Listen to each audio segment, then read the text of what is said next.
नमस्कार, welcome to daily affairs. मैं हूं ज्ञानेंद्र द्विवेदी। देखिए, आज हम एक ऐसे दौर में खड़े हैं जहां जियोपॉलिटिक्स सिर्फ बाउंड्रीज या वार की बात नहीं कर रही। अब बात हो रही नैरेटिव के जरिए प्रेशर बनाने की।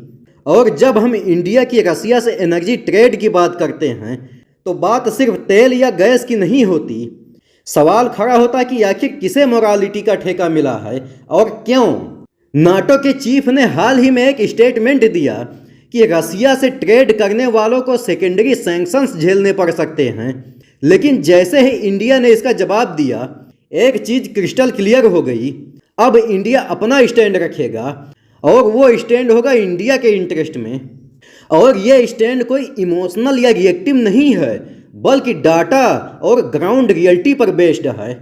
आप खुद देखिए, ईयू के कई कंट्रीज रसिया के खिलाफ स्टेटमेंट तो देते हैं, लेकिन रिपोर्ट्स बताती है कि 2024 तक ईयू ने रसिया से फॉसिल फ्यूल इंपोर्ट पर इतना पैसा खर्च किया है जितना उन्होंने मिलकर यूक्रेन को फाइनेंशियल हेल्प में नहीं दिया।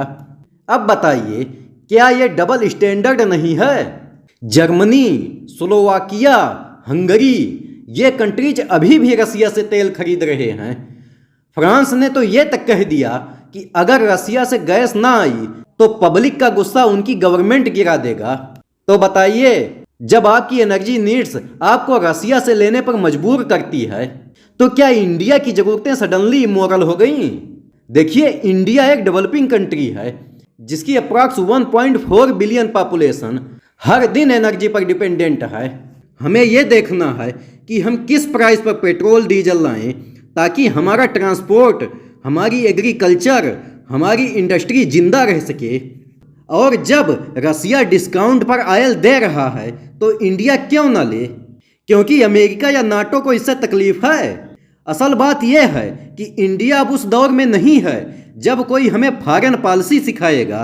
हम अपने नेशनल इंटरेस्ट को खुद डिफाइन करते हैं और अब हम साफ बोल रहे हैं कि कोई भी डबल स्टैंडर्ड एक्सेप्टेबल नहीं है। अब बात सिर्फ इंडिया की नहीं है, अमेरिका के कुछ पावरफुल सीनेटर्स चाह रहे हैं कि इंडिया, चाइना और ब्राज़ील जैसे देशों पर 500% टैरिफ इम्पोज किया जाए ताकि ये रसिया से दूर रहें।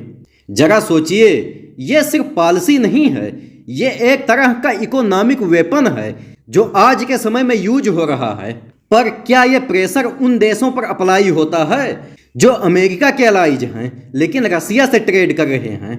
क्या अमेरिका ने अपने ही कुछ सेक्टर्स को रसिया से फर्टिलाइजर खरीदने से रोका? बिल्कुल नहीं, क्योंकि उन्हें पता है अगर उनका नेशनल इंटरेस्ट स्टेक पर है तो मोरालिटी की डिफिनेशन बदल जाती है। और अब इंडिया यही कह रहा है, हम किसी को जवाब नहीं देंगे सिवाय अपने नागरिकों के। हमारे मिनिस्टर हरदीप पुरी जी साफ कहते हैं, इंडिया अपनी एनर्जी नीड्स फुलफिल करेगा और उसके लिए जो मोस्ट अफोर्डेबल, सिक्योर और सस्टेनेबल ऑप्शन होगा हम वही लेंगे। और अब एक इंटरेस्टिंग टर्न देखिए, जब वेस्ट इंडिया को रसिया से दूर खींचना चाहता है तो उसी टाइम चाइना एक नया इक्वेशन क्रिएट कर रहा है, रसिया इंडिया चाइना ट्रायंगल का रिवाइवल। चाइना ने इसके सपोर्ट में बयान दिया है। अब इंडिया का रोल यहाँ क्रूशियल है, लेकिन इंडिया इतनी मैच्योरिटी पर है कि वो ना तो अमेरिका की झुंड नीति में आएगा, ना ही चाइना की चाल में फंसेगा। हम अपनी फॉरेन पॉलिसी किसी ब्लॉक या दबाव में नहीं चलाएंगे, हम अपनी जगह खुद डिसाइड करेंगे। और अब आप खुद सोचिए, जब ईयू खुद रसिया से गैस लेता है, जब यूएसए रसिया से फर्टिलाइजर इंपोर्ट करता है, तो इंडिया को ही क्यों घेरा जा रहा है? क्योंकि आज का नैरेटिव उसी के हाथ में है जिसके पास कंट्रोल है। लेकिन इंडिया अब इस नैरेटिव को चुपचाप एक्सेप्ट नहीं करेगा। अब हम सवाल करेंगे और अब हम जवाब नहीं, डिसीजन देंगे। और यही इंडिया की सबसे बड़ी ताकत है, स्ट्रेटजिक ऑटोनॉमी। और वीडियो के अंत में मैं आपसे क्वेश्चन पूछूंगा कि मैकमोहन रेखा किन दो देशों के बीच विवादित सीमा है? ए पर है भारत पाकिस्तान, बी भारत चाइना, सी रसिया यूक्रेन और डी अमेरिका मैक्सिको। अगर आपको आंसर पता है तो कमेंट बॉक्स में ज़रूर दीजिए। और अगर वीडियो पसंद आया हो तो लाइक और सब्सक्राइब जरूर करिए। मिलते हैं अगले वीडियो में। जय हिंद।